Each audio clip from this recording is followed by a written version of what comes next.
membeli suara dengan uang itu, saya rasa tidak bisa berjalan dengan tidak bisa berjalan dengan baik, dan tidak menjamin daripada seorang politisi bisa mendapatkan jabatan hanya berdasarkan uang.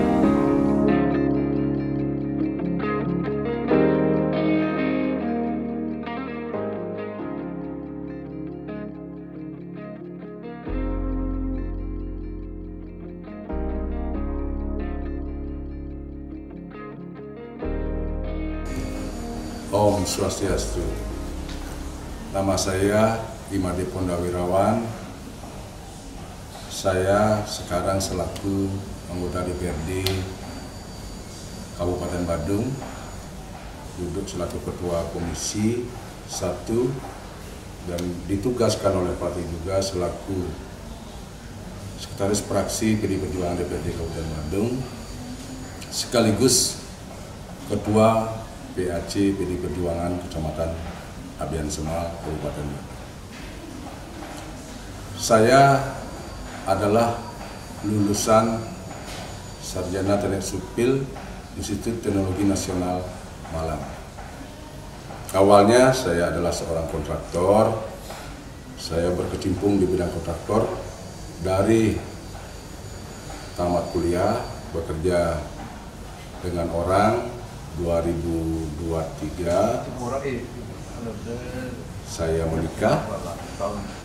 2005 saya membuat sebuah perusahaan bersama teman-teman, mendirikan namanya PT Sakapat.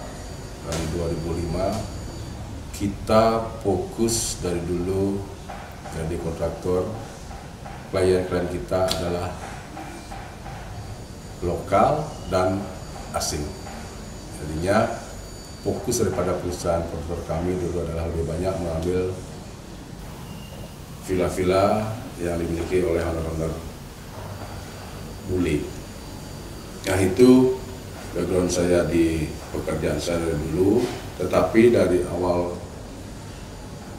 saya memang senang berorganisasi, senang bergaul,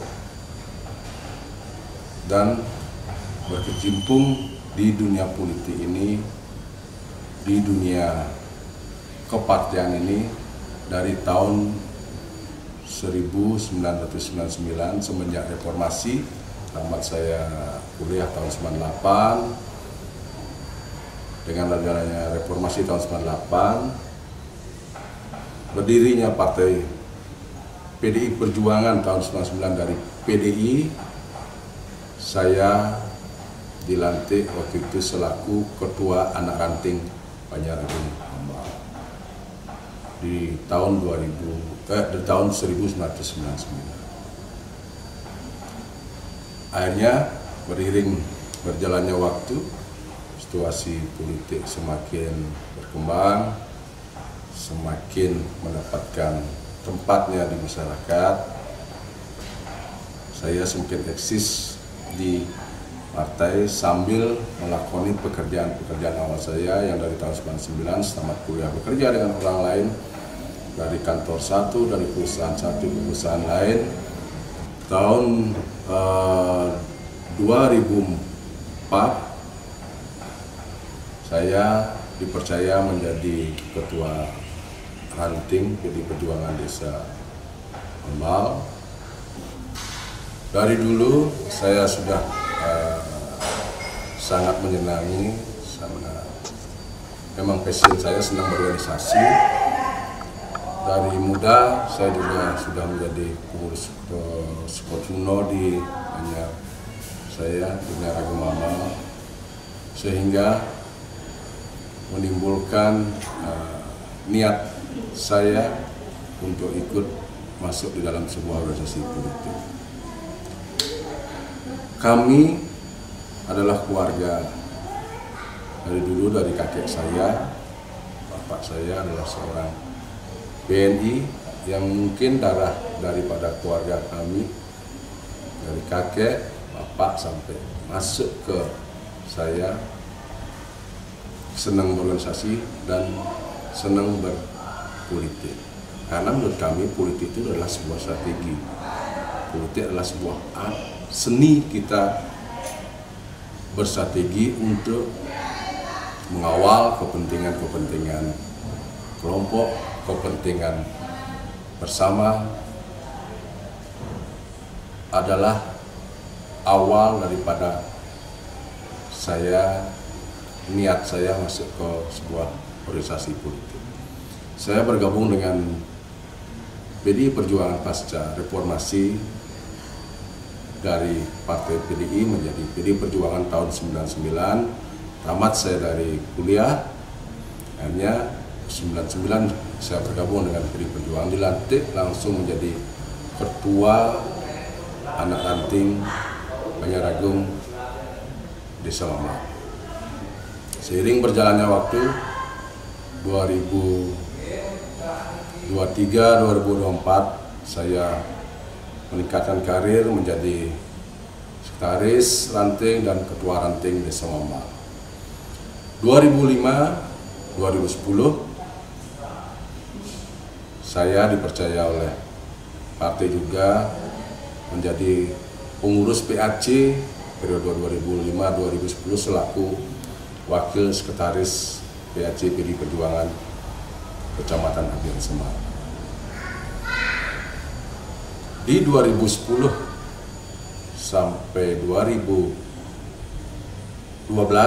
saya sempat berhenti jadi pengurus karena saya fokus kontraktor yang kami dirikan bersama teman-teman, sehingga pengalaman kami di kontraktor semakin lumayan dan klien pun semakin banyak waktu itu. Tetapi gejolak berorganisasi itu tidak pernah pudar, tidak pernah padam. Sehingga di 2013 saya masuk lagi ke dunia partai politik melalui saya partai yang namanya saya Partai Rekdem. Itu merupakan salah satu saya partai dari PDI Perjuangan. Untuk awal saya ikut lagi masuk organisasi politik. Sampai di 2014 saya dipercaya oleh partai DPC PDI Perjuangan Kabupaten Bandung menjadi calon legislatif untuk pemilihan DPRD periode 2014-2019. Astungkara saya bisa terpilih selaku wakil masyarakat dengan suara waktu itu kurang lebih 2.505 suara. Saya mendapatkan urutan nomor 5 2014-2019, ranking 5 untuk jumlah suara, sehingga Dapil Abian Semar Petang menelurkan 5 anggota legislatif dari Partai PDI Perjuangan.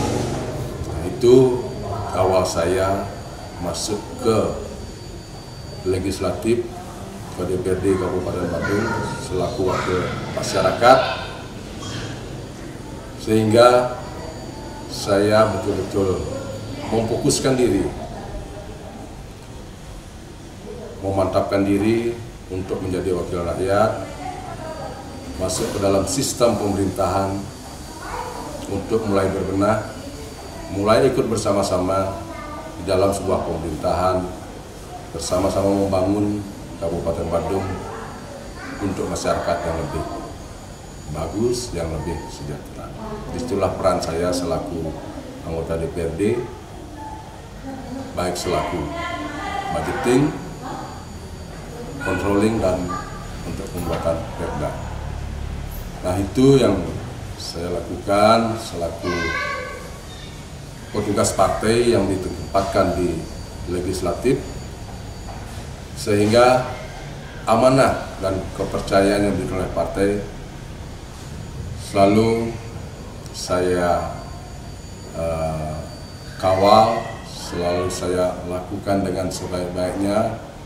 Bagaimana partai memberikan amanah, sehingga amanah itu memberikan spirit semangat pada saya untuk selalu turun ke bawah, memfasilitasi semua kebutuhan masyarakat yang memang bisa kami kawal di pemerintahan Kabupaten Bandung. Ujung-ujungnya, inti-intinya adalah semua untuk masyarakat. Sehingga perhelatan politik 2019-2024 saya dipercaya lagi menjadi wakil dari Partai PDI Perjuangan. Astungkara 2019 saya mendapatkan peningkatan suara yang sangat signifikan menjadi 9.725. Nah, ini bukan karena kemampuan saya sendiri, bukan. Ini adalah semua sinkronisasi, harmonisasi semua hubungan, baik itu hubungan kita selaku bagian dari pemerintahan dan hubungan kita selaku bagian dari masyarakat di Kabupaten Bandung. Karena pengawalan apapun itu kebutuhan masyarakat, kalau kita lakukan dengan sebaik-baiknya, dengan sebenar-benarnya, dan masyarakat dapat menerima dengan sebaik-baiknya, itu akan mendapatkan sebuah poin lebih di hati masyarakat. Sehingga apa yang saya dapatkan kepercayaan 2019 itu murni adalah kepercayaan dari masyarakat terhadap saya selaku wakil masyarakat. Nah, itu yang bisa saya sampaikan terhadap perjalanan saya selama ini di organisasi politik, bagaimana partai mengamanahkan saya. 2014 awal saya langsung mendapatkan tugas yang sangat berat selaku sekretaris fraksi, walaupun waktu itu saya adalah pendatang pemula di DPRD, tetapi amanah dari partai selaku sekretaris fraksi mendampingi ketua fraksi saya, Pak Gubernur Gumanti, sehingga saya bisa banyak belajar dari senior-senior saya, sehingga kolaborasinya di fraksi PDI Perjuangan bisa berjalan dengan baik. Itu sekelumit perjalanan karir saya di partai. Sering saya turun mengajar kepada anak-anak muda, kepada generasi muda kita, jangan pernah naif, jangan pernah tutup mata, jangan pernah tutup telinga terhadap namanya politik. Karena dari awal saya sampaikan, politik itu adalah sebuah seni kita mengawal daripada kepentingan kelompok, kepentingan masyarakat, bagaimana kita bisa menjalankan, merealisasikan daripada kepentingan yang di dalamnya mencakup semua kebutuhan daripada masyarakat itu sendiri.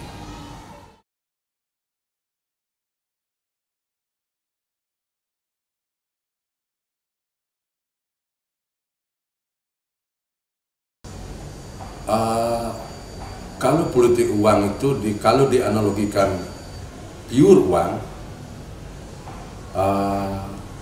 bisa dikatakan itu kembali kepada diri kita dan diri masyarakat yang memang kita ajak bersama-sama di dalam membesarkan partai ini. Nah, ketika kita bicara politik uang, tidak semestinya dan tidak seharusnya itu menjadi sebuah dalam tanda kutip paradigma yang negatif. Karena modal kita berpolitik, modal kita berorganisasi, modal kita turun ke masyarakat pasti adalah dengan otak, otot, dan ongkos. Sudah pasti itu. Tetapi ketika bicara ongkos, dianalogikan dengan politik uang, tidak mesti harus cash money, bukan. Inilah yang kita pakai, inilah kecerdasan kita, bagaimana peran kita di dalam selaku wakil masyarakat, bagaimana membawa program-program yang ada di pemerintahan ke masyarakat, baik itu melalui bantuan hibah, bantuan sosial. Nah, inilah yang mungkin dia bisa oleh sebagian masyarakat dikatakan sebagai politik uang, tetapi itu merupakan haknya masyarakat bagaimana kita mengawal daripada kepentingan dan kebutuhan masyarakat itu selaku rakyat bisa merealisasikan daripada kebutuhan masyarakat itu mungkin yang dimaksud dengan politik uang. Tetapi kalau politik uang secara case by case membeli suara dengan uang itu saya rasa tidak bisa berjalan dengan tidak bisa berjalan dengan baik dan tidak menjamin daripada seorang politisi bisa mendapatkan jabatan hanya berdasarkan uang.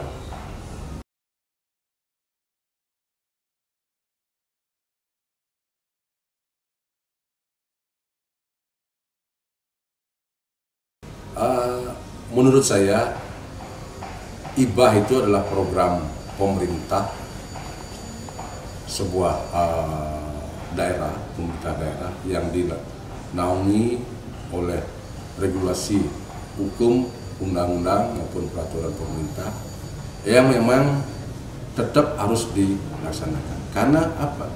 IBAH dan bansos itu merupakan sebuah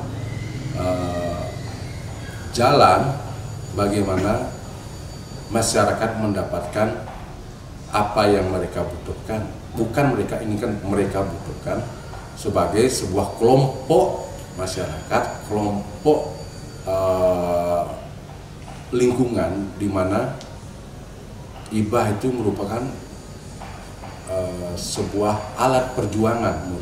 Menurut saya IBAH itu dan bansos itu merupakan alat perjuangan yang wajib diperjuangkan oleh wakil rakyat untuk difasilitasi kepada kelompok-kelompok masyarakat.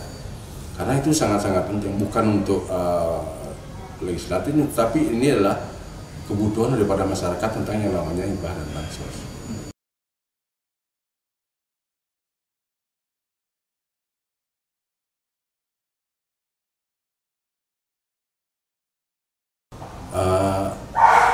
Kalau saran saya, kita adalah petugas-petugas partai yang sudah diberikan selalu bimbingan-bimbingan teknis oleh partai politik kita yang wajib kita tegak lurus menjalankan arahan instruksi partai.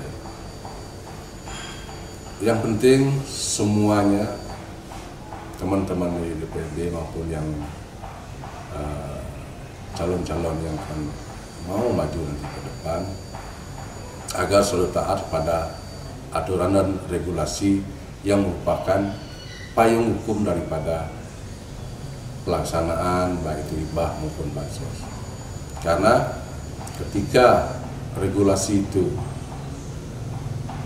merupakan daripada payung hukum daripada IBAH dan bansos, ya kita harus taat apapun itu. Lakukan dengan sebaik-baiknya, berikan kepada masyarakat dengan sebenar-benarnya sehingga apa yang kita inginkan dan apa yang masyarakat inginkan akan bisa berjalan dengan baik.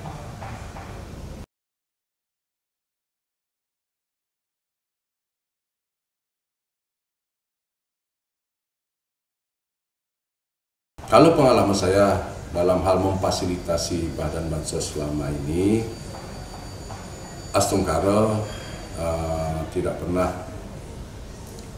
mendapatkan sebuah rintangan atau halangan karena semua penerima IBAH ataupun calon-calon penerima IBAH selalu kami ajak duduk bersama, selalu ajak kami diskusi tentang bagaimana terutama membuat SPJ-nya, karena suatu penanggung yang sangat-sangat dibutuhkan, apalagi masalah migrasi, apa yang kurang pasti kita akan backup daripada penerima IBAH sehingga masalah-masalah yang tidak kita inginkan bisa kita atasi secara dini. Itu saja.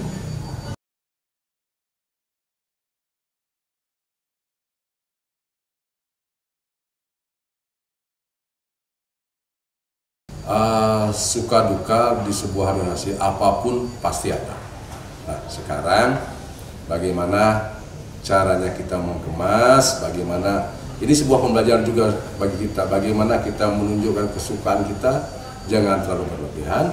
Begitu juga ketika kita mendapatkan kedukaan, biar jangan terlalu berlebihan, sehingga balancing daripada suka duka itu bisa kita jadikan motivasi, jadikan pembelajaran pendewasaan kita berpolitik ataupun berorganisasi. Karena itu sangat penting sekali bagaimana kita membuat balance semuanya.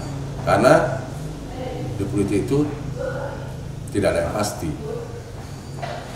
Yang pasti itu adalah selalu perubahan. Tapi bagaimana kita mengemas itu, selaku petugas partai wajib saya dan teman-teman yang lain taat dan mengikuti instruksi dan arahan partai politik biar kita bisa tetap eksis di dalam sebuah organisasi politik. Itu saja.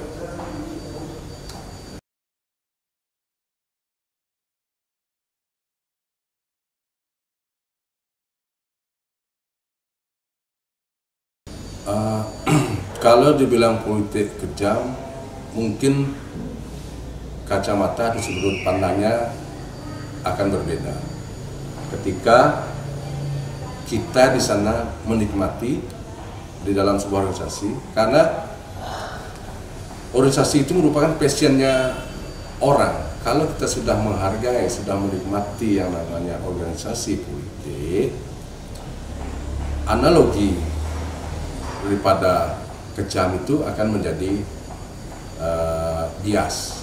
Nah, sekarang bagaimana saya membagi waktu dengan keluarga?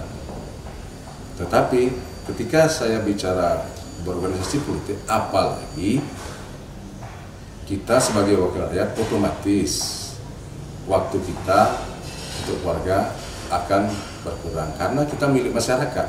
Pasti waktu kita ditambahkan untuk masyarakat, dan itu pun saya sudah sampaikan pada keluarga bahwa konsekuensi daripada jadi seorang politisi, apalagi wakil rakyat, hidupnya akan lebih banyak di masyarakat, tapi tidak mengurangi juga quality time kami di keluarga, bagaimana kami memilah-milah, mengatur waktu sebaik-baiknya agar tanggung jawab saya selaku seorang suami, selaku kepala rumah tangga tetap bisa berjalan dengan baik tanpa keluarga merasa